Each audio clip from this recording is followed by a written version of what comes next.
started. All right. Thank you. Thank you for that introduction, Cassie. Thank you all for this opportunity, and thank you for tuning in to listen to this topic on bone health and osteoporosis. As Cassie introduced, I am a physical medicine and rehabilitation specialist. I'm a spine physiatrist. I treat all kinds of patients with spine problems that require non-operative care. In our field of practice, we do see quite a few patients who have spine fractures as a result of osteoporosis. And when I see these patients in my practice, the two things that always bothered me are why do these fractures happen in the first place? And what can we do better to prevent another fracture? This prompted me to seek more knowledge and resources from professional societies such as National Osteoporosis Foundation. And here I am to share my knowledge with the community so that we can help understand this problem better and manage this better for our future health. I have nothing to disclose. Cassie already introduced me. I wanted to just talk with a little bit about myself. I'm from India. I graduated medical school in India. I then spent quite a few years in England. I was trained in the field of obstetrics and gynecology, and I did a master's degree from the University College of London. I then moved to the United States, and I did my residency in physical medicine and rehabilitation from Northwell Health System in New York, and then did an interventional spine fellowship at University of Pennsylvania. I've been practicing at Rothman Institute since 2016. Because of my background experience in obstetrics and gynecology, I have a special interest in women's health and musculoskeletal pelvic pain. And that was one of the reasons for my interest in this topic in osteoporosis as well. As you know, osteoporosis disproportionately affects more women than men. So that was the reason for my interest in this subject. So the goal for my talk today is to provide you with an overview of the basics of bone and the overview of scope of this problem. We'll talk a little bit about nutrition and exercises. We'll also talk a little bit about who needs to be tested, what are the testing methods for osteoporosis, and how you can monitor your progress. We'll also touch upon the FDA-approved medications for osteoporosis. We'll talk briefly about the fears about the osteoporosis medications. To start with bone basics, our bones are made up of two kinds of cells. They are called the osteoclast and the osteoblast. We like to think of these cells as the jackhammers and the bricklayers. The osteoclast are the jackhammers. They are the cells that are involved in removing all your old cells from the bone. So they are responsible for turnover and remodeling of the bone. So they tend to remove the bone, the process called resorption. And osteoblasts are the cells that form new bone. On the areas that the osteoclasts have removed, new bone need to be formed, and that is done by the osteoblast. So these two cells are very important. They do play a crucial role in your bone remodeling. And this remodeling process happens throughout your life. And this is important to maintain your integrity of your bone, the strength and repair of the bone structure. Bones also have a very important function for your body. They do protect your skeleton, they provide skeletal support. They also provide support for your internal organs. They act as levers for your muscles, so they help in locomotion, your movement. They are important areas where your minerals are stored, the calcium and the phosphate specifically. So they play a crucial role in the mineral metabolism as well, along with acid-base balance. So if you take a closer look at your bone, the bone itself is made up of an outer layer called cortex, which is the cortical bone. And the inner layer is called the trabecular bone.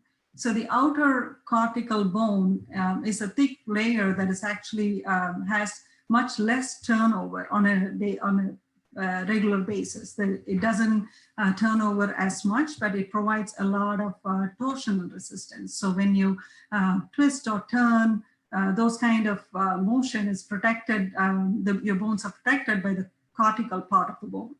The inside of your bone is called the trabecular bone, which is much more spongy, but they do have a lot of spicules and plates that are interwoven closely that provides the microarchitecture for the bone. They do have a lot of strength because of the architecture, how they are made, that protects against the compressive forces.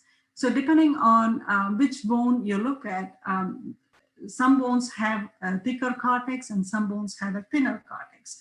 So if you look at the long bones of your body, the hip, the femur, you'll have a thick outer layer of cortex. This is the outer layer, the cortical bone, which is much thicker, and the inside of the bone, which is much more spongy and trabecular.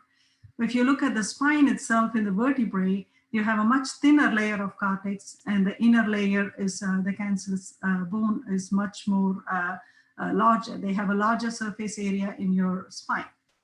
So they help to provide resistance to the compressive forces. This is why it's important to understand the architecture of the bone, because the type of fractures that happen in your hip or your spine is completely different because of the way these bones are made of. In the spine, you're not going to see a crack or a displacement as a result of osteoporosis because of the nature of this trabecular structure. If you take a much closer look inside the bone is made up of a substance called matrix. This is a substance that is that's a layer that's present in between your bone cells, which is where your proteins are stored, the collagen, which provides the tensile strength, elasticity, the structure for those structures are inside your matrix. The matrix is also the place where your minerals are stored, the calcium and the phosphate, in the form of hydroxyapatite crystals, which provides a lot of tensile strength for your bone. So the bone itself doesn't function on its own. It's controlled by a lot of systems, a lot of systemic factors, and other systems in your body have to work well to maintain the integrity of your bone and the mineral metabolism and the remodeling process that happens in your bone. So the organs that are most commonly involved in maintaining your calcium and mineral balance in the bone is the parathyroid gland. The parathyroid gland are four tiny glands that are located on the top of your thyroid gland, and they are crucial in maintaining your calcium homeostasis in your blood. So the calcium in our blood is maintained at a level of 10 milligrams per 100 ml. And this is a constant process that happens all the time. So the parathyroid gland secretes this hormone called parathormone, which stimulates your bone to release the calcium from the bone. Parathormone also acts on your kidneys and it increases your calcium absorption from the kidneys. They are responsible for converting the vitamin D to an active vitamin D in the kidneys, which then causes the absorption of your calcium from your intestine. So this, the parathyroid gland tends to increase your blood calcium level. But if the blood calcium level goes very high, that triggers your thyroid gland to secrete a hormone called calcitonin. The calcitonin is an inhibitory hormone which acts on the bone to cause the calcium to get deposited on the bones. And it also reduces your calcium excretion from the kidneys. So this helps to maintain the calcium level at a normal state. So this kind of process actually helps the remodeling process and maintaining a normal mineral level in your bone. So when this process or when this balance goes off, when there is an excessive resorption of calcium from the bone, and there is less absorption of calcium on the bone, it results in an imbalanced state that causes osteoporosis. So osteoporosis is defined by the National Institute of Health as a disease that is characterized by low bone mass or that results in a structural deterioration of the bone itself, causing increased bone fragility, making the bones more brittle and fragile, and have an increased tendency to break. It can happen in any bone in your body, but the most common sites are spine and hip. So one of the things that we commonly hear from our patients in the common scenario is when they come in with a fracture, we ask them how it happened. Typically, most patients would say, oh, I took a pretty bad fall. So I was in the show the other day, I was pushing a piece of furniture, I fell backward and I fell and I have this fracture. It was a pretty hard fall. So this has been a subject of interest for several years. And now it's been clearly established by several professional societies that if you fall from a standing height, you should not have a fracture unless you have a weak bone. So that's because of the nature of your bone. The bone, as I said, the trabecular part of your bone is much more compact and strong. So a healthy bone should not fracture unless you have a pretty significant trauma. And that trauma could be like a skiing accident or a severe motor vehicle accident. Those kind of trauma can cause bone fractures. So if you fracture a bone over 50 years of age from a standing height, or like stepping off the curb, or you just miss a couple of steps in your when you're coming down the basement and land on your buttock, and if you have a fracture in your spine or in your hip, you should that should be an alarm for you to say that you may have a weak bone. So that is something that I wanted to make it clear, because this is something that we hear all the time. So what causes osteoporosis? And we know that osteoporosis happens because of low bone mass. When we talk about what causes osteoporosis, there are always non-modifiable risk factors and there are modifiable risk factors. The non-modifiable risk factors are something that's not under your control. You can't do anything about it. And that's your age, your race, your genetics. Those are factors that you don't have a control over, but working on some modifiable risk factors much earlier in your life can actually reduce the severity of the condition if you have a non-modifiable risk factor. So things like smoking and alcohol has been shown to be bad for your bones. Smoking, the nicotine in smoke has a direct toxic effect on your bones. Alcohol, more than 3 drinks a day for men or more than 2 drinks a day for women is considered to be toxic for the bones. Any amount of alcohol is not safe, but if you have the habit of alcohol drinking, something to look into to try to reduce that would definitely help. It's also good to look at your medication list and see if you are taking any medicines that could have an effect on your bone health. There are a lot of medications that can affect your bone density.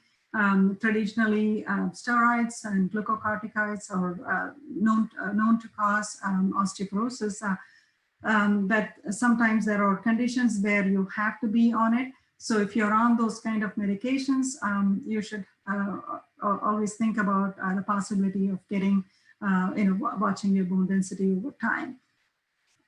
Recently, one of the medication that has been shown to have an effect on bone density as a small but a significant effect are the proton pump inhibitors. This is something we see when we look at our medication list for our patients. A lot of patients do take proton pump inhibitors or acid blockers. Sometimes they don't know why they are on it. They've been started on at some point in their life and they've been continuing it because they were asked to take it. They may not have a significant acid reflux. They may not have a significant esophageal condition that needs an acid blocker. So those are things to think about if you are able to manage those conditions with alternative options rather than continuous intake of these proton pump inhibitors. That would help. And other reversible or modifiable risk factors include, exercise. We'll talk a little bit more detail about exercises, but traditionally weight-bearing exercises have been shown to improve your bone density.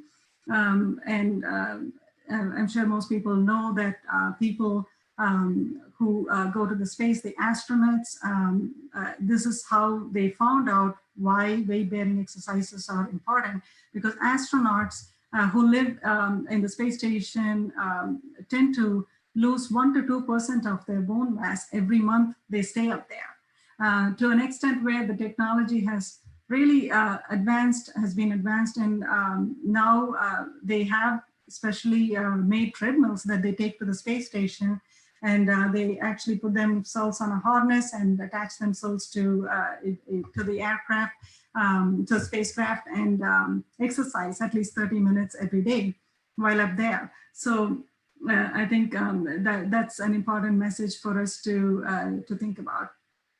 Other things that like vitamin D from sunlight helps to improve your bone mass. Good nutrition with adequate calcium and vitamin D is very important for your bone health. We'll be talking a little bit more about that as well.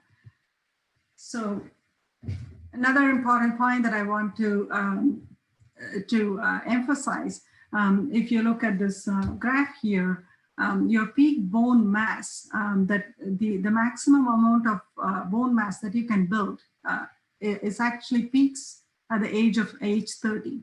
And after that, there is a decline in the bone mass. So there is no way we can build any more bone mass beyond age 30. So this is an important message for people who are listening to this talk, the elderly people who are listening to this, to emphasize this fact to the youth in your families. Tell them when they can make the maximum difference to their bone health by encouraging healthy eating habits, cutting down on smoking, alcohol, making them more active, doing a lot of weight-bearing exercises to build the peak bone mass as much as possible. Because after 30, all you can do is to preserve the bone that we have. We can't build any more bone mass after that. And it's also important to know that our bone mass tends to decrease more common in women around the age of 50 to 60 years of age. That's when there is a big drop in your bone density. And that's because of the menopause and the effects of estrogen is not there. Estrogen has receptors on the bone, along with having receptors on your breast and uterus. So because of the decline in the estrogen, which has a protective effect for your bones, by reducing the osteoclast function, around menopause, there is a significant drop in estrogen, which is why women are at increased risk of having osteoporosis around menopause. That doesn't mean men are out of the woods. It does, men do have a risk of osteoporosis as well. It just happens a little bit later in their life, around 70, 75. That's when the testosterone, which is an equivalent for estrogen, tends to drop in men. And that's when they start having decreased bone density and increased risk of osteoporosis and fractures. So is this a big problem? Do we really have to worry about this? I do get this question a lot from my patients. They say that, oh, I'm really afraid of taking medications for osteoporosis. I really don't want to do a bone density scan. I don't want to find out if I have osteoporosis. Is this really a big concern? I think that's why it's important for us to understand a little bit about the statistics of this problem, so we have a better perspective on how big this problem is. At any point of time, osteoporosis affects 53 million people in the United States. Either osteoporosis, they either have osteoporosis or have risk factors for osteoporosis. And this is a nice picture that was actually was put forth by the nonprofit organization called 2 Million Too Many. This is just a picture of all the cast that was used in a year for treating osteoporotic related fractures. And you can see the height of this cast is almost twice the size of an average adult. So that many casts are being used for osteoporosis related fractures in a year. 1 in 2 women over 50 years of age and 1 in 4 men over 70 years of age will break a bone in their lifetime. And that's a huge number to think about. So every other person after 50 years of age would have a fracture, and that's a big number to be concerned about. And it does have huge clinical and economic consequences. So this was the data that was released recently in March 2021 by the Medicare beneficiaries data that was commissioned by the National Osteoporosis Foundation. It has the careful analysis of this data shows that osteoporosis results in a lot of consequences. People have to be hospitalized after a fracture. We all know that if you have a fracture, majority of the time you have to be admitted to the hospital to have it treated, particularly with hip fractures. More than 90% of patients with hip fracture will be hospitalized within a week. And the number that is always striking for us is of 1 in 5 people who have a hip fracture can die within a year of the fracture. And about 30% of people die after a hip fracture within a year, which is really a huge number. And it also causes a lot of other consequences, like when people have a fracture, it makes them lose their mobility, lose their independence. They may have to end up in the nursing home. And if they are not mobile, they can develop pressure sores. So all these risks are pretty significant. And if you have one fracture, your risk of having another fracture within a year is very high. It's about 15% to have another fracture within a year. And that number keeps going up. In 2 years, your risk of having another fracture is at 25%, which is also high. And the economic consequences of treating a fracture is also high. If you develop a fracture, the cost for treating a fracture is around $20,000, and a subsequent fracture costs almost the same. Even if you can prevent another fracture, that actually saves billions of dollars for the healthcare. And as we discussed before, osteoporosis also affects disproportionately women more than men. It's more common in North American natives. It's also prevalent in other races, a little bit less compared to North American natives. So this particular data was actually the yearly data from 2016 that showed they actually determined what kind of fractures were more prevalent. And the spine fractures were still the highest. The 25% fractures were in the spine and 17% in the hip. So the hip and spine fractures still predominate in osteoporotic fractures. Other bones can fracture too. Wrist is another common site for fractures. So putting this in perspective, unfortunately, we still have a long way to go in diagnosing and treating this problem. In spite of having a fracture, very few people have a diagnosis through bone density scan as an osteoporotic fracture. This data showed only 9% of women and 5% of men had a bone density within 6 months of having a fracture. We're doing better, but we have a long way to go. And this was an old data in 2003. It hasn't changed very much. There's also a concern that there's only 4 out of 5 patients actually fill in a prescription that's given for osteoporosis after a fragility fracture. So there is still a significant diagnosis and treatment gap for these fractures. As we discussed, we have the common sites of fractures are the spine and the hip and the wrist as well. As I said before, in the spine, the fractures tend to appear as a compression. And a lot of times these fractures can be painless because it happens over a period of time. It can cause some mild back pain. So people don't realize that they're having a fracture and they may just have mild back pain that they have been managing on their own. But when they come in for another reason or for increased back pain and they have an x-ray, sometimes we pick up these deformities in the vertebrae itself that makes us think that they may have osteoporosis. So how can we do better? We can do better by working on primary prevention as well as secondary prevention.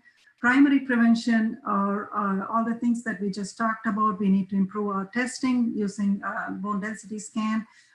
We look at the risk factors and we can address the risk factors. Obviously, age and family history are something that is not reversible. But if you have had previous fractures, then I think it's a good idea to think about having a bone density to see, to at least have a baseline bone density for you. This is also one condition where we ask people to gain weight if they are underweight, because a low body weight tends to have an increased effect on decreased bone density. And if you've been noticing any height loss, a historical height loss of 1.5 inches or more, or prospectively you're like losing weight by 0.8 inches or more, that's considered significant. That is something that might warn you about your risk.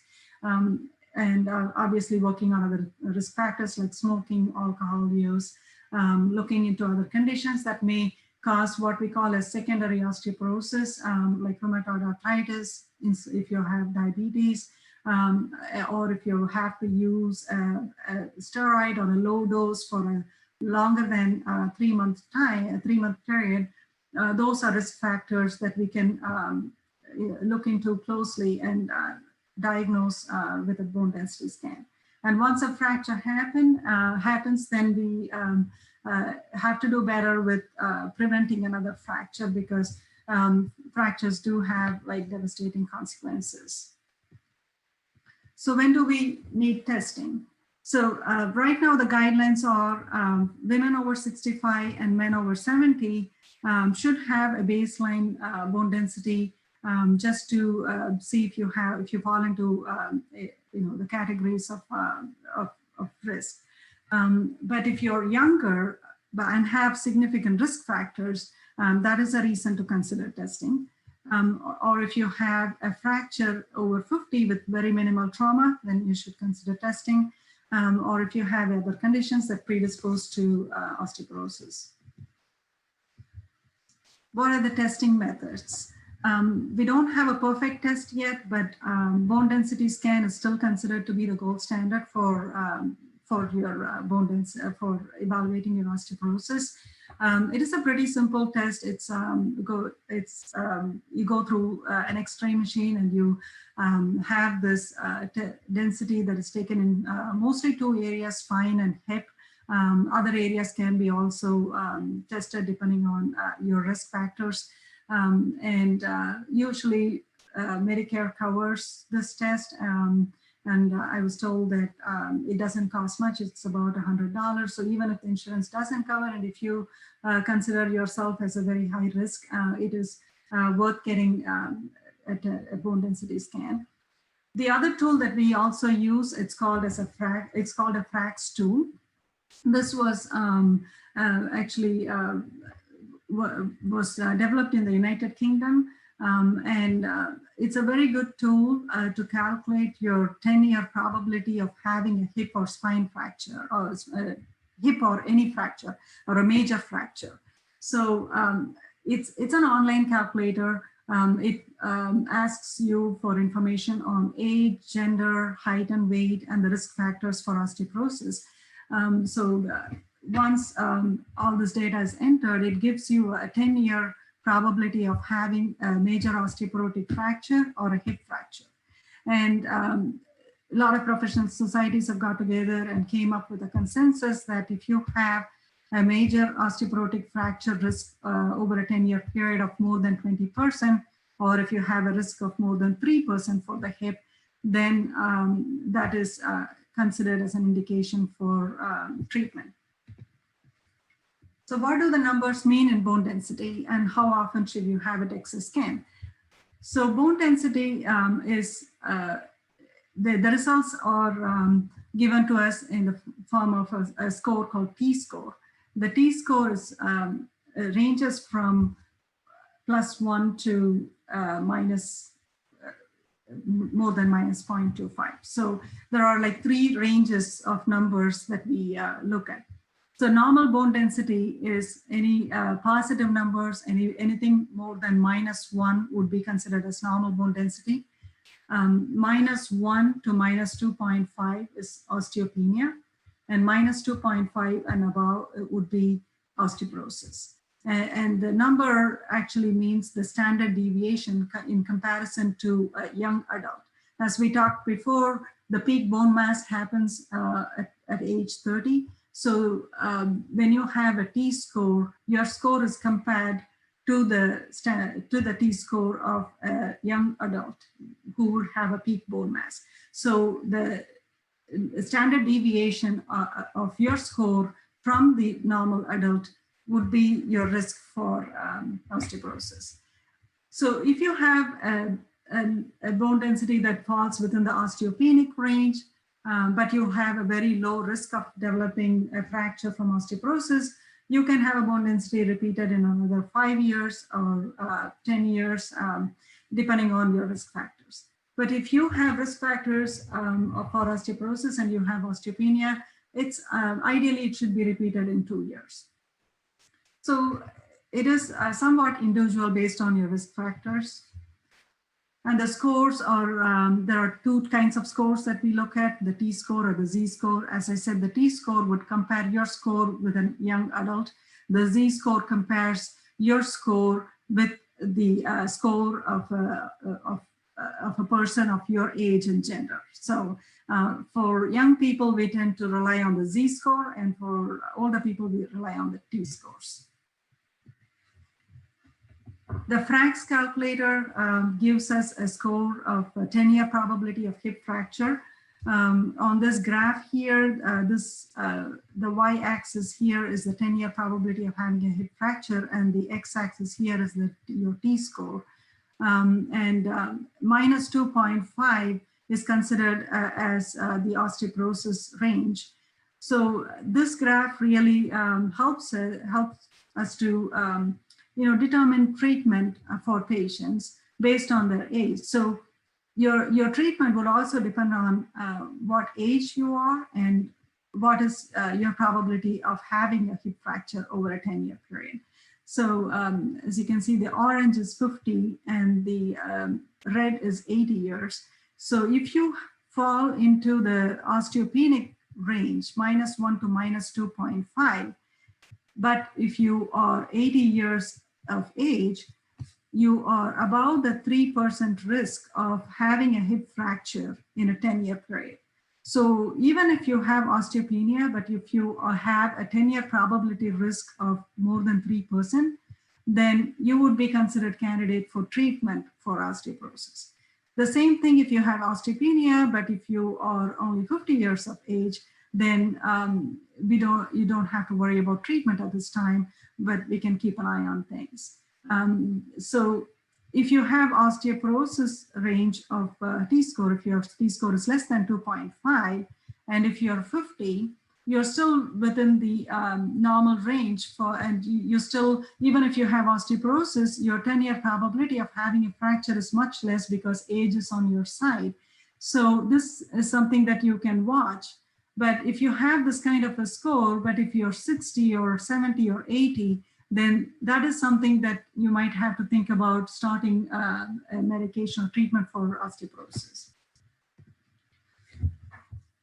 So I want to emphasize that this is another good study that was a large population-based study that was done on over 200,000 people, 200,000 postmenopausal women who had fractures.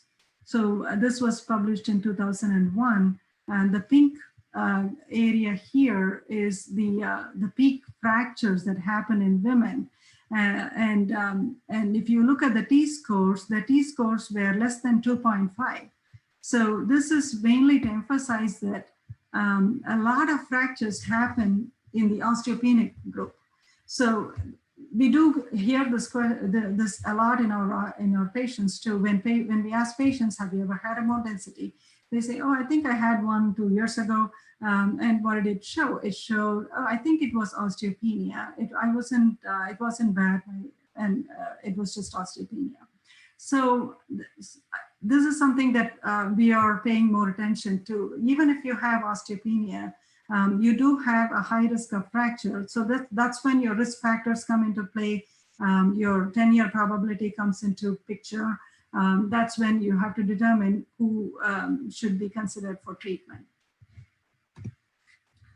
So what can we do to improve our bone health? So as we talked about, we still emphasize prevention is the best treatment. There's no other treatment better than prevention. And so diet and exercise plays a huge role in improving your bone health. And we also talked about other risk factors that are modifiable, like maintaining good body weight, quit smoking, quit alcohol, and look at your medication list. Pay careful attention to your fall risk. If you have decreased balance, obviously look into working on improving your balance and reducing your risk of falls. All this can help you reduce or improve your bone health. When it comes to calcium and vitamin D, there was a lot of controversy over the years on how much calcium to take, how much vitamin D to take. And there were also a lot of controversy about increased dairy intake for calcium associated with cardiovascular risks. I think there has been several studies over this, and right now there is some consensus about the recommended intake. According to National Osteoporosis Foundation, the recommended intake for calcium is around 1,200 milligrams for most men and women. If you are older, you could take up to 1,200. If you are in the 50 to 70 year age group, you could take about 1,000 milligrams per day, and the maximum can be around 2,000 to 2,500 milligrams per day. For vitamin D, again, 600 to 800 units is the recommended dose right now. The maximum upper limit would be 4,000 international units. And in the past, there was some evidence to point that high dose vitamin D is helpful, but over the years, it's always been a subject of controversy. There's no clear answers yet, but some studies have shown increased risk of falls with high vitamin D. So right now, the recommendation will be to stick to 4,000 units per day and not more than that, because high vitamin D can also increase your risk of kidney stones and other complications, and increased risk of falls based on current evidence. So unless you have a very low vitamin D condition like osteomalacia or other reasons to have a very low vitamin D, it's not necessary to do high dose vitamin D supplements. So when it comes to calcium, we also want to emphasize that the natural sources, the food sources, are much more beneficial. And obviously, if you're not getting enough in your food sources, you could always supplement with a calcium supplement so that you can make it up to 1,000 to 1,200 milligrams of calcium. It's important to pay attention to the serving size.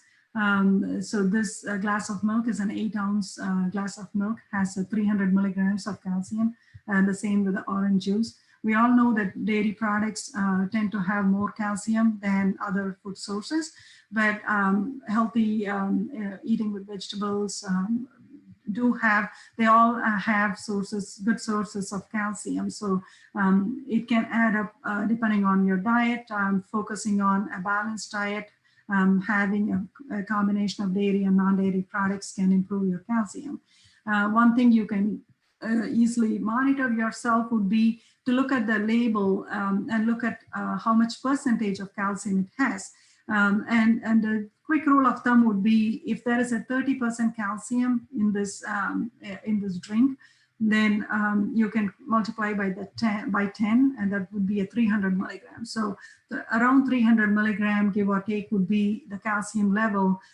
If it doesn't give you the actual milligrams of calcium in that particular product that you choose, you can calculate that by multiplying that by 10 to calculate your milligram. So, and if you have a habit of eating a bowl of cereal with milk or milk with a couple of slices of bread in the morning for breakfast, you may be getting up to closer to 400 or 500 milligrams of calcium for the morning. So if you think that you will be taking other food sources that has calcium for the rest of the day, then you can just take one supplement of a 500 milligram supplement at the end of the day. And the thing is, you don't want to take too much calcium at the same time in a day. So your body can only absorb up to 500 milligrams of calcium at one time.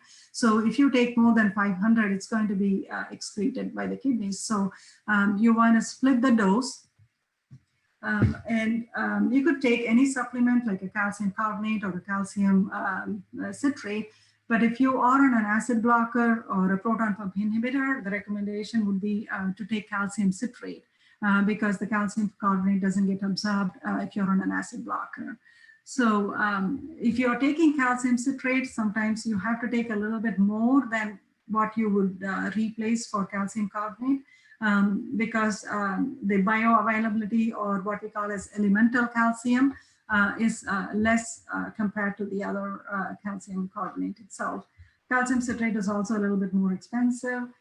Calcium carbonate comes out in, you could take gummies, Tums, or Scal, any kind of supplement that you like to take. With vitamin D, the recommendation is 600 to 800 international units. It doesn't have to be vitamin D2 or D3. They both seem to have the same effects. Too much can cause constipation and kidney stones.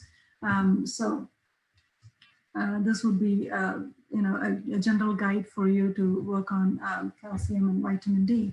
I also tell sometimes my patients to, if you want to actually calculate how much calcium you're getting in your diet, if you have a consistent diet that you follow, you could use this calcium calculator. You don't have to go crazy. You can just do it for a week and see roughly how much calcium you will be taking every day. That will give you an idea of if you really need a supplement or how much supplements you need.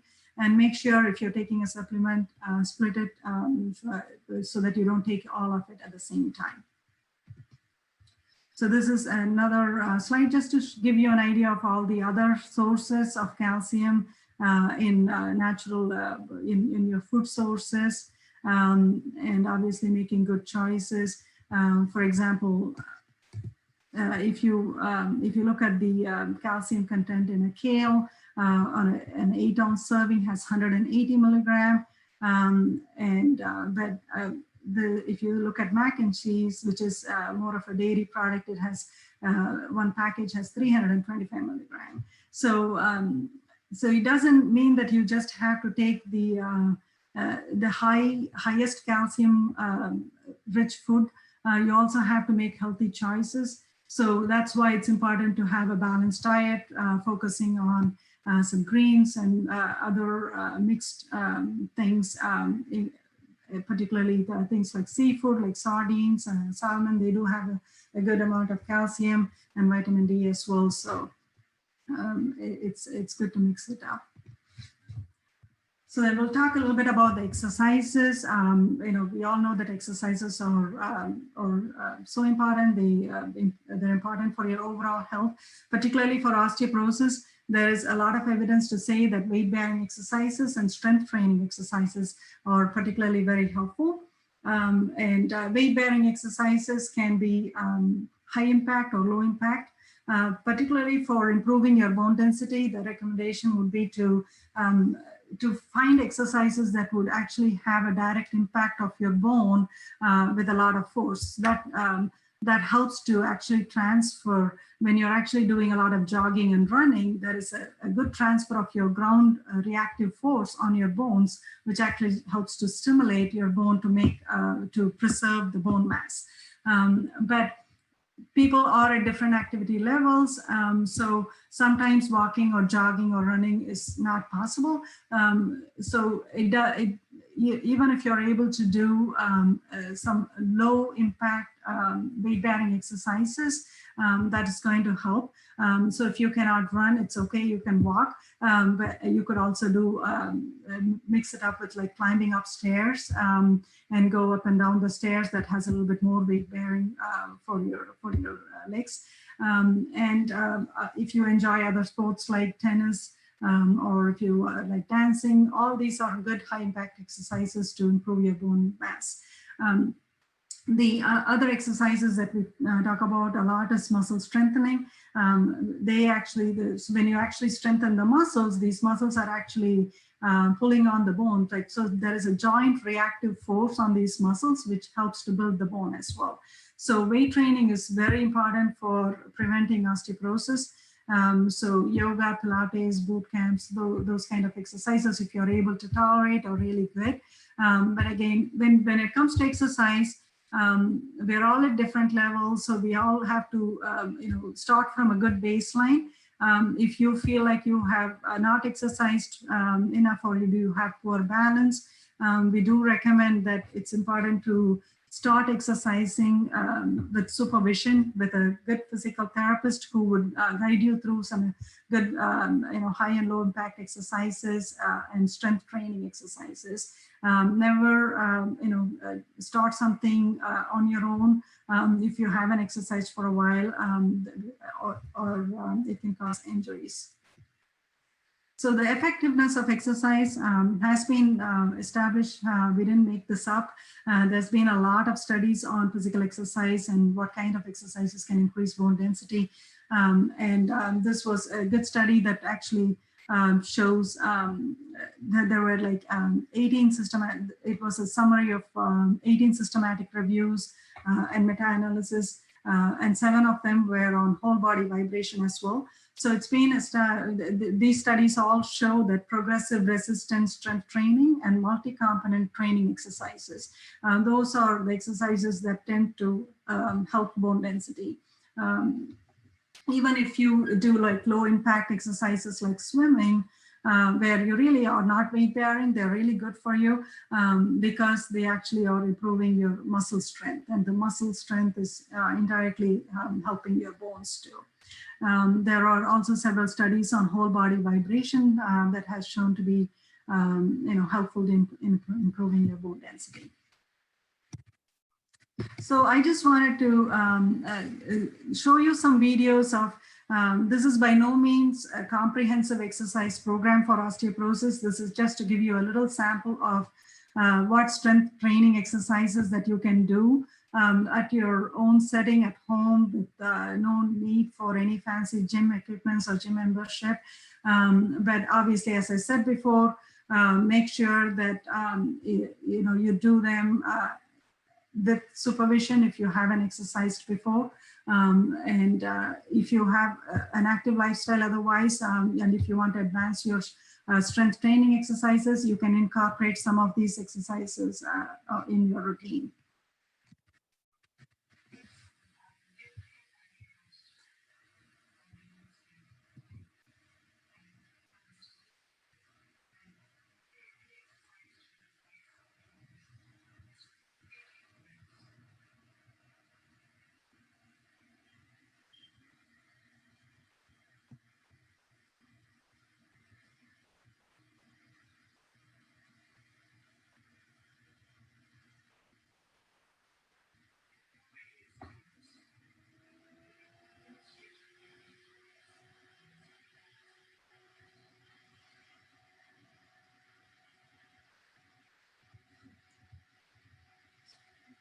want to say that with any exercise, starting with some good breathing and good stretching helps to wake up the muscles.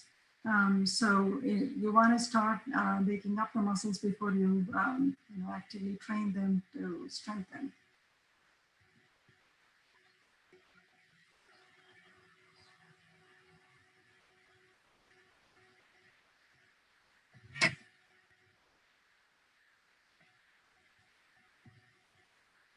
Hi, I just want to ask, a couple comments are coming through, and I didn't think you intended to have that as the sound on the videos.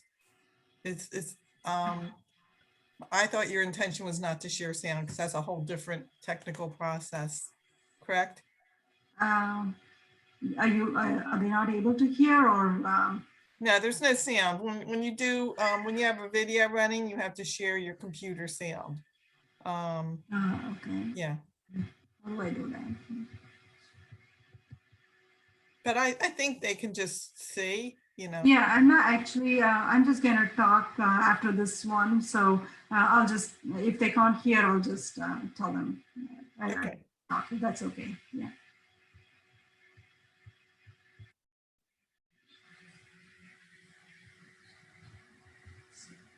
So this is the side lunge with a carousel horse position.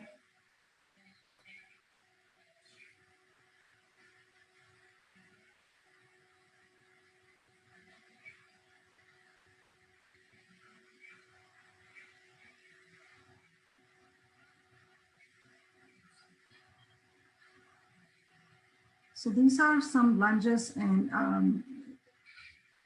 that you can do to strengthen your quads. So when you do these kind of exercises, your left, when you're doing it with your right leg, your left leg is actually working pretty hard too. So those are called isometric exercises where you're actually strengthening the muscle without using any weights. You're using your own body weight. And those forces are going to help build those muscles. And these kind of exercises are also helpful to improve your flexibility as well as your balance. If you need to advance that, you can also use weights with your hands. So you're building a little bit more balance and flexibility to it. So this is the same exercise that we use with the weights. So you can also work on a little bit more of your balance. And sometimes these kind of combination helps to strengthen your upper extremities as well as your lower extremities. And this is a plank that helps a lot for your core stability, your core strength. Obviously, if you have an osteoporosis related fracture in your spine and you're recovering from it, you don't want to do all this by yourself. This is why, supervised physical therapy with physical therapists would be helpful. These are more for maintenance program and working on your own when you have a good workout routine by yourself. And a couple of exercises to show your strength training for your upper extremities. You can combine that with your lower extremity, the horse pose stretch. That is also strengthening your glutes, your quads, your hamstrings, and your upper extremity strength as well. And these are called lat pulls. That also helps to strengthen your muscles in between your shoulder blade, simultaneously you're working on your lower extremities and upper extremities as well. And these are called wall squats that you can do to help strengthen your quadriceps.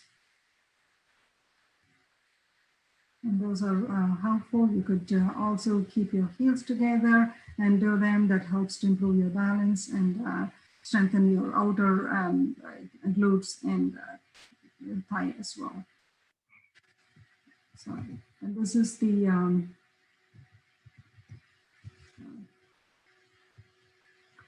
for your transverse abdominis muscles. So Again, when you have a spine compression fracture, it's not something that we ask you to strengthen your core by doing crunches. You don't have to strengthen your core just with abdominal crunches. It's good to strengthen using those flat back, what we call a flat back core, where you can straighten your knees and round it around your ball as well to help strengthen your transversus abdominis muscle. So this is just to give you a little idea of what kind of strength training exercises that you can do. So we'll talk a little bit about the medicines that you can take for osteoporosis. When do you need to take medicines for osteoporosis? So as we talked before, with bone density, you can determine whether you have osteoporosis or osteopenia. And if you have osteoporosis, you're a candidate for treatment. Or if you have a fracture, whether you have an osteoporotic T-score or not, you would be a candidate for treatment. If you have osteopenia, but you have a high 10-year probability of having a fracture, then you would be considered candidates for treatment. So one of the things that we always hear about is the fear about osteoporosis medications. It's been several years of going back and forth on the adverse effects of the medications, the side effects of medications, and the risks with medications. But currently, the push is towards encouraging treatment for osteoporosis because the benefits of treatment outweighs the risks of these medications. So we'll talk a little bit about what we have, the FDA-approved medication options for osteoporosis. This is a whole list of all the FDA-approved medications that are available for treating osteoporosis. And obviously, it's a big list. In general, these medications fall into two categories. One class of medications are called the antiresorptives, and the other class is called the anabolics.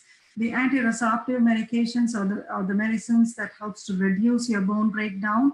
The anabolics are the medications that helps to form more bone. So depending on your T-scores on bone density scan and your risk factors, we decide what could be the most appropriate treatment for you.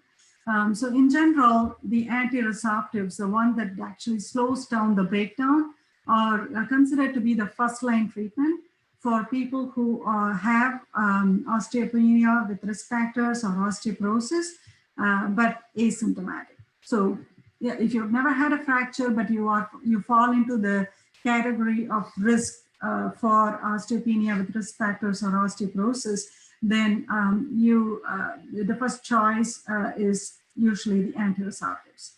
But if you have a fracture over the age of 50 with a bone density that is in the osteopenic range, or if you have osteoporosis and have a fracture, the recommendation is the anabolic treatment, which is the bone forming treatment, which is to reduce your risk of having another fracture. So the antiresorptives, I'm sure you've heard a lot of names of this, and you've been on some of these medications, which are the bisphosphonates, the Fosamax, the Actonal, the Benevia, those kind of medications. And those are medications that are commonly used as a first line. And Prolia is another option that is just recently been this. We now have a lot large data supporting the safety and efficacy of Prolia, and a lot of people are taking it. It's also a very good antiresorptive treatment. With regards to the bisphosphonates, when you compare the efficacy of these medications, the antiresorptives, the bisphosphonates or the Prolia, kind of have a very similar efficacy. Prolia is considered to be a little bit more superior in basically reducing your relative risk of fractures, relative fracture risk compared to the bisphosphonates. And in general, the the protection is anywhere between like 50 to 68%. And it varies with the type of preparation. Bisphosphonates are, there are different ways of taking bisphosphonates. There are tablets, there's an infusion. The infusion can be done once every year or 2 years. And the infusion tends to have a little bit more protection for spine fractures compared to the hip fractures. They all pretty much have kind of similar efficacy. And the choice really depends upon whether you want to take a tablet for this condition, or whether you want a daily tablet or a weekly tablet or a monthly preparation. So there's a lot of factors that go into choosing the right choice for you, and it's very individual. For bisphosphonates, if you have poor renal function, then it's not something that is recommended. We don't recommend using bisphosphonates. For that reason, Prolia could be a good alternative. Prolia is also good because it does it can be given as injections once every 6 months, so it doesn't have a need for daily medications. However, there is a difference between bisphosphonates and Prolia. The bisphosphonates, the mechanism how they act is they actually they go and attach to the bone. They actually prevent the bone from being resorbed by the osteoclast. So they do attach to the bone. So when you come off the bisphosphonates, you do have the benefit of this medication lasting in your system for a period of time. So about 1 to 2 years, they can last in your bone. They actually can have a protective effect of your bone even when you stop the treatment. That effect, unfortunately, is not there with denosumab or Prolia. Where the effect actually stops as soon as you stop the injection. So if you miss a dose, or if you've finished your 3 years of Prolia treatment and you're going to be on a break and you're not taking another medication like a bisphosphonate, you do have an increased risk of fracture when you stop the Prolia. So that is something to keep in mind. How to take these medications. Prolia cannot be also used if you have a low calcium level, and Prolia can be used for a longer period of time as well.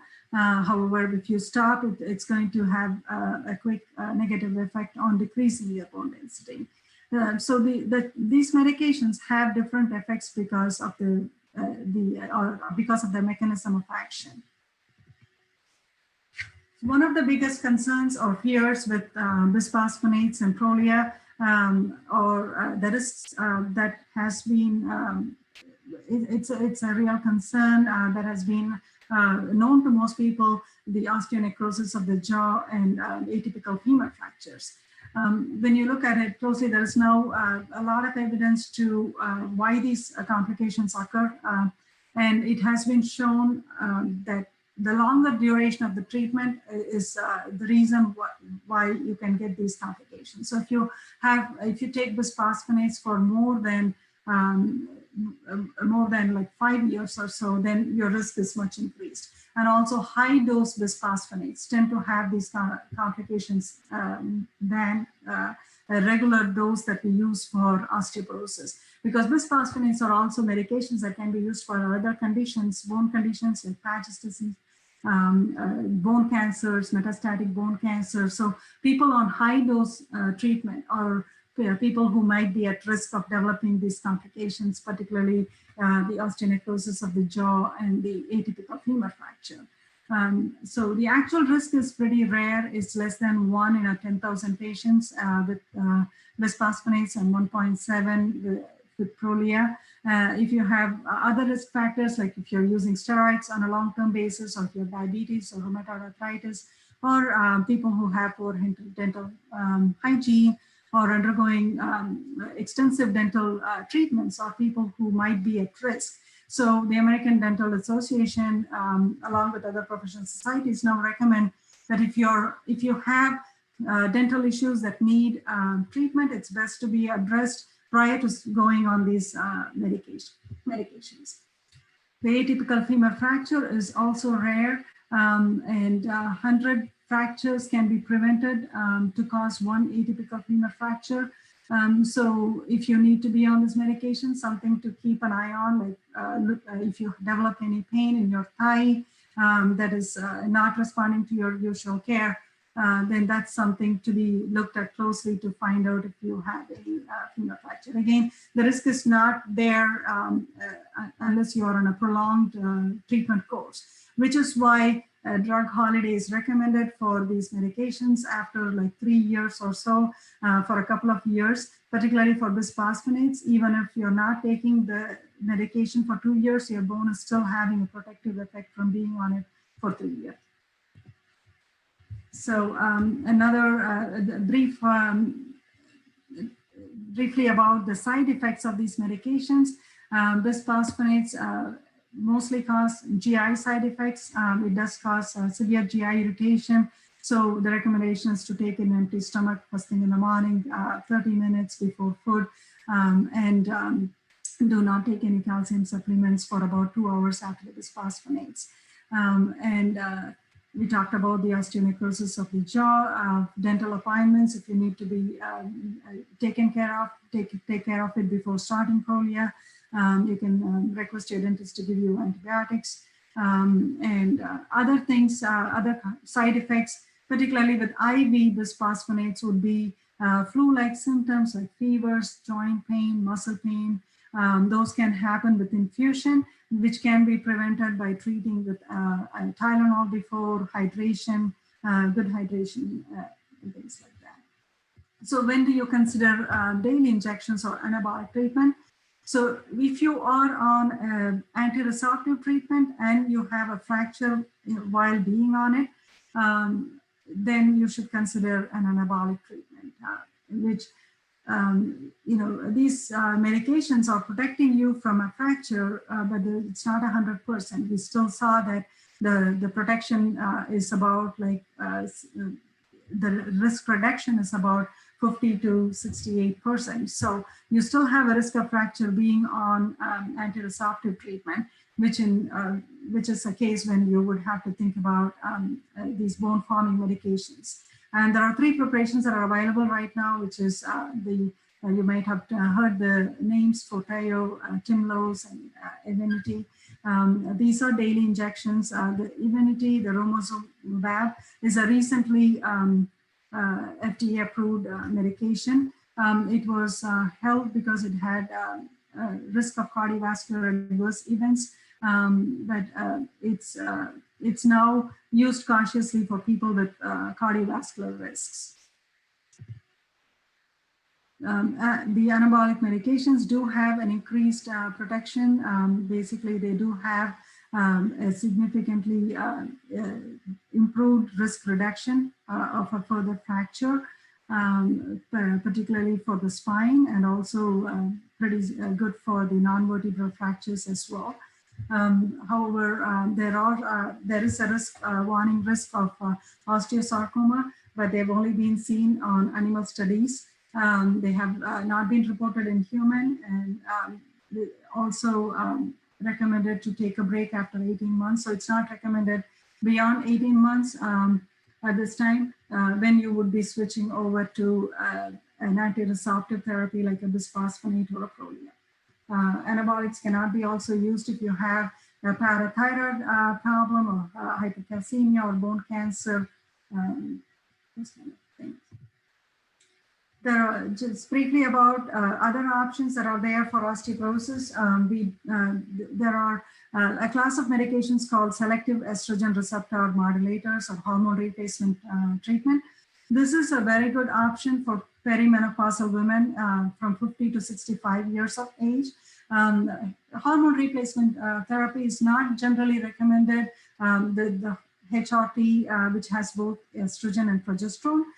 If you are perimenopausal and if you have risks, if you have symptoms, vasomotor symptoms like hot flashes, then you would benefit from a HRT for a short period of time. But HRT does increase your risk of breast cancer, which is why selective estrogen receptor modulators have been approved, FDA approved for osteoporosis, because they do have a selective affinity for the estrogen receptors in the bone, but do not modulate the estrogen receptors in the breast. So if you have a history of breast cancer and you also have a risk of osteoporosis, this might be a good option for you between 50 and 65 years of age, because that is putting you off from taking an osteoporosis medication for a long period of time. So that would be a good choice. But if you have a history of clots in your legs, thrombosis, stroke, or cardiac history, then it's not recommended. There's also testosterone. It's not really a first line.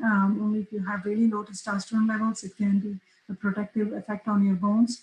Calcitonin spray can be used if none of the other agents are suitable. It does have a lower fracture reduction risk rate compared to the other medications. So most people have difficulty in choosing the medication, the right medication. The choice really depends upon your preference of whether you want to take a tablet or an injection and the frequency of the use. If you have a risk that you're asymptomatic. But if you have a fracture, then the recommendation would be to take a daily or a monthly injection for about 18 months, followed by another kind of treatment. And also the choice would depend upon your kidney function and any other risk factors as well. So I want to finish with a few messages, the key points. It is a really preventable condition and treatable condition, so we have to take a lot of measures to prevent this. And if you have a fracture over 50, and if you don't think it was a significant traumatic event, then definitely go and look into further to your bone density and see what things you can make to improve your bone health. And lifestyle changes, as I said, it doesn't prevent a fracture or prevent the bone loss, but it can definitely help reduce your risk of having a fracture. And osteoporosis medications are definitely safe if chosen appropriately based on your risk factors, and you make an informed choice and monitor closely. This can be really helpful to protect your long-term bone health. Thank you. And I want to also point out that you will have, you can seek for a lot of resources through National Osteoporosis Foundation. They do have a lot of patient education materials, exercise guidelines, diet, nutrition advice. If you want to look further, this would be a good place to go to. Thank you. I know I ran over time. Thank you, Dr. Srinivasan.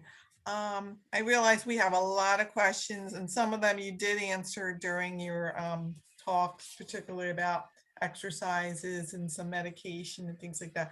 One of the things that I didn't see was there were a few questions about taking vitamin K supplemental, I guess particularly if they don't get them from foods. Would you have any thoughts on that? K2 particularly. What's that? Taking vitamin K2. K2. I actually don't have much on it. Yeah, I don't have much to contribute about vitamin K at this point, but I'll look through that. If I find anything, I can pass it along. Okay, and just to clarify what you said about, because there are quite a few questions when you said about exercises for bone density, and you mentioned that certain things you could not rebuild if you're lost. Is the purpose of the exercise just to maintain, or because I think there was one gentleman with who had done yoga for 11 years, and he actually did increase his bone density from a very low T-score to one that was, I think it was like a -1. Right. Yeah. No, absolutely. The bone density can definitely be improved. It's the bone mass that will not change. The peak bone mass that you get at 30 years of age. Okay, got it. Thank you for clarifying.